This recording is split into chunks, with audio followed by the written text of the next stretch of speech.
And Jesus answering said, A certain man went down from Jerusalem to Jericho, and fell among thieves, which stripped him of his raiment, and wounded him, and departed, leaving them half dead. And by chance there came down a certain priest that way, and when he saw him, he passed by on the other side. And likewise a Levite, when he was at the place, came and looked on him, and passed by on the other side. But a certain Samaritan, as he journeyed, came where he was, and when he saw him, he had compassion on him, and went to him, and bound up his wounds, pouring in oil and wine, and set him on his own beast, and brought him to an inn, and took care of him. And on the morrow, when he departed, he took out 2 pence, and gave them to the host, and said unto him, Take care of him, and whatsoever thou spendest more, when I come again I will repay thee. Which now of these 3, thinkest thou, was neighbor unto him that fell among the thieves? And he said, He that showed mercy on him. Then said Jesus unto him, Go and do thou likewise. Now I was thinking about this very famous story from the Bible. It's probably one of the most famous stories in the whole Bible, about the Good Samaritan. Even if you don't really know about that story or really have any discernment on it, you've heard at least that title, the Good Samaritan, the person that stopped and helped somebody when nobody else would help. And this event that we're going through right now, I use that word event for a variety of reasons. Maybe we can get to that some other time. But this event of the coronavirus or COVID-19, whatever name they have for it this week, has me thinking about the Good Samaritan story. Now, you may have seen a picture of people passing down the street, and that was a few weeks ago. I don't know if there's been any other cases of that, or if that was supposed to be a joke or what have you. But I remember a post somewhere where somebody with a mask and gloves on, out in public, had passed out on the sidewalk. And people were giving him a wide berth, and didn't want to get near him, but they're still taking videos and photos of him pass out there. Now, a lot of the people, and this probably will hurt some feelings, but a lot of the people who are passing around all these posts about being safe and washing your hands and trying to direct and instruct people online, stay inside, stay home, don't come out here and affect anybody. I wonder if they would be the same as a Good Samaritan who stopped and helped this person who was beaten up by thieves. Would you stop somebody who is ill and laying down on the side of the road? In 2020, would you do that? Spring 2020, as this coronavirus is so-called sweeping everything. And I would hazard a guess that most people would not be willing to do that. Why would I say that? Well, when the pandemic, as they're calling it, began, I was in Asia. I had just arrived in Asia from the United States at the beginning of March, and trying to chronicle some of this, because as things move so quickly now, you kind of get a tendency to forget how we got to where we are, if you understand me. And at that time, as I was departing the United States for the Philippines, the cruise ship, I think it was a Princess Diamond or something like that, had been quarantined, and that was really big or shocking news for most of the people, including me, that they thought the illness was so bad they were just going to keep people on there for days and weeks.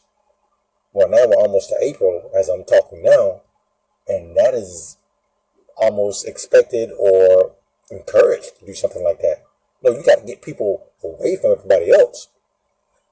Things have totally evolved to that point now.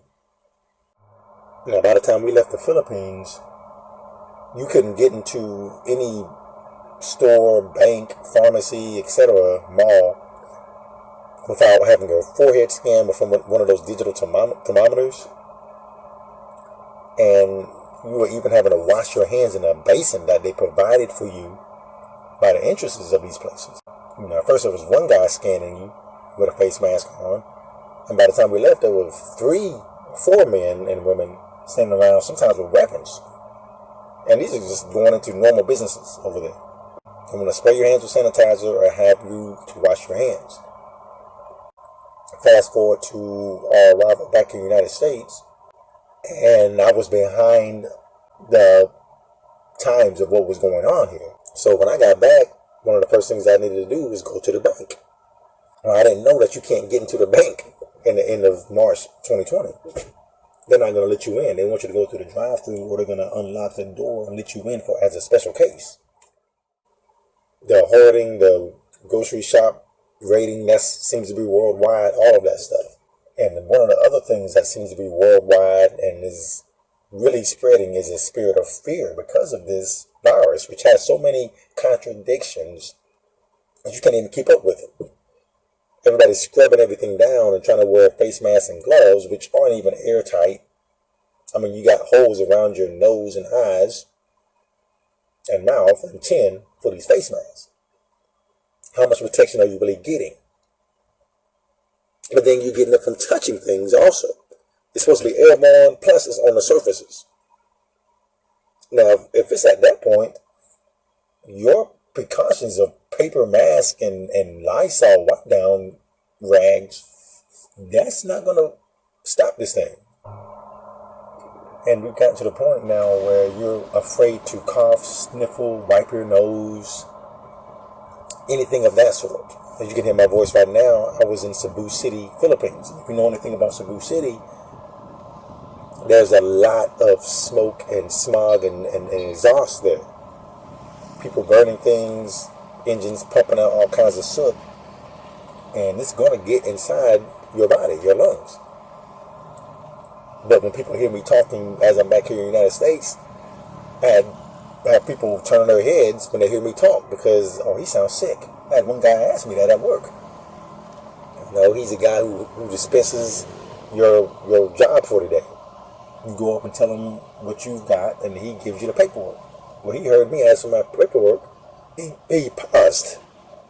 And he said, are you sick? Are you a doctor now? Oh, you're a doctor now. I said, you know that they were saying that some of the people who have this coronavirus, I ain't even saying that word because it just doesn't even seem real, but it's really real to people, so it's real. A lot of people who have this illness, they say they don't have any symptoms. They're just asymptomatic. I think that's what the word is.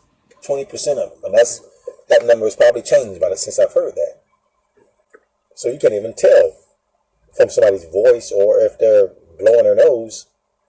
You might look perfectly healthy according to the experts and the doctors, and be infecting everybody and about to drop dead.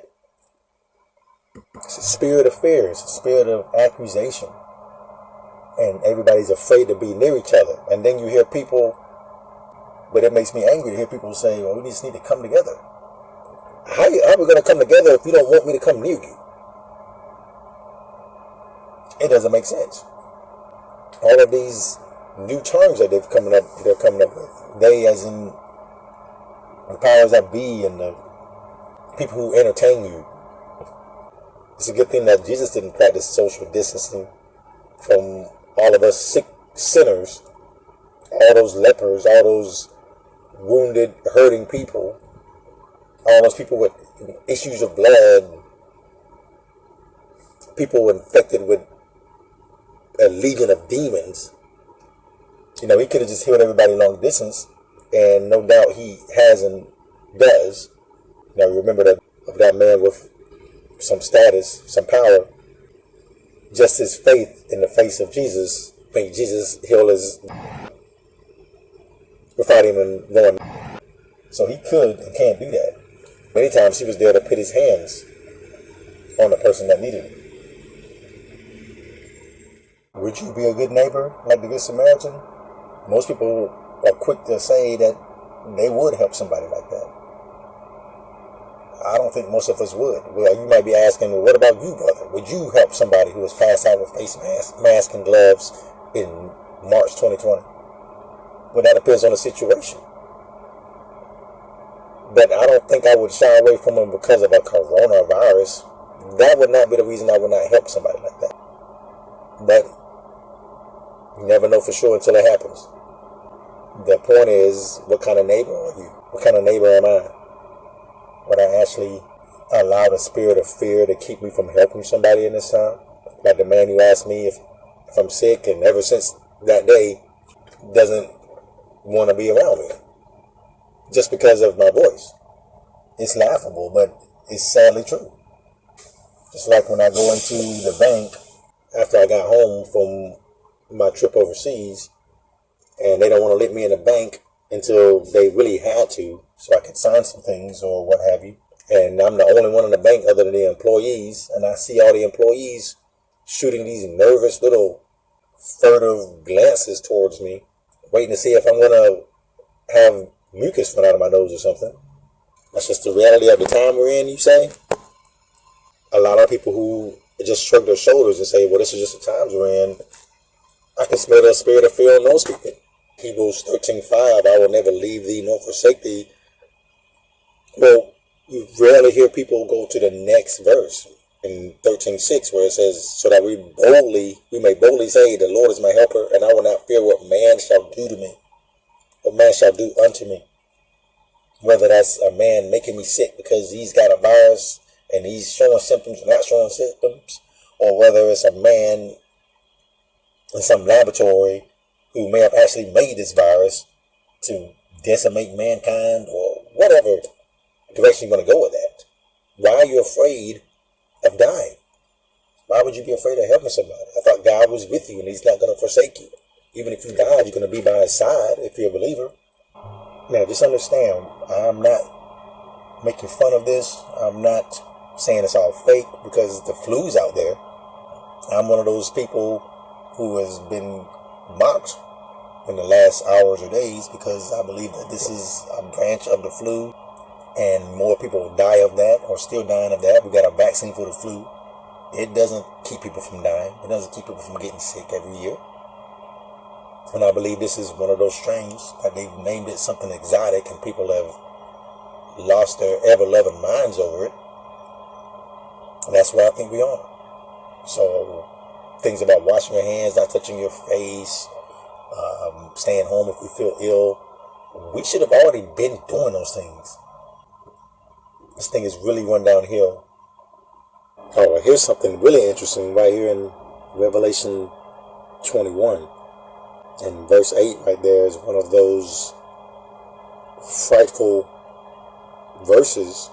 passages, one of these lists in the New Testament that you don't want to be a part of. You just don't want to be on this list. Many of us are on these lists, but we don't want to be. And see, that's the thing about knowing you're a sinner and being saved by grace through faith, is that you may know that you do things or say things that are not pleasing to God, that are sin, but you're not trying to justify them. And that's what most of the world is doing. They'll point at you for saying, well, this is sin. Oh, well, you got sin too. I'm not saying that's not true. I'm saying that I admit that what I may struggle with, that what I may have done, they're sins. But I'm not justifying them. So their way of saying, well, you have done this or you done, that's their way of knocking you down and keeping you from saying anything about anything. And so right there in verse 8, it's talking about the fearful, the unbelieving, the abominable, and murderers, and whoremongers, and sorcerers, and idolaters, and all liars shall have their part in the lake of fire. And right there at the beginning of that list there in verse 8, in Revelation chapter 21, it says the fearful. The fearful. Could being fearful over whether somebody has a deadly cough, could that keep you from helping them if they need help? It definitely could. How far does God go with this? And that's something I've been praying about. I'm going to continue to pray about that. What do you mean by fearful right there? Does it mean that it's keeping me from doing something good for somebody? Am I a good neighbor? Am I a real neighbor to somebody if I'm scared to help them? Because I'm scared they're going to make me ill.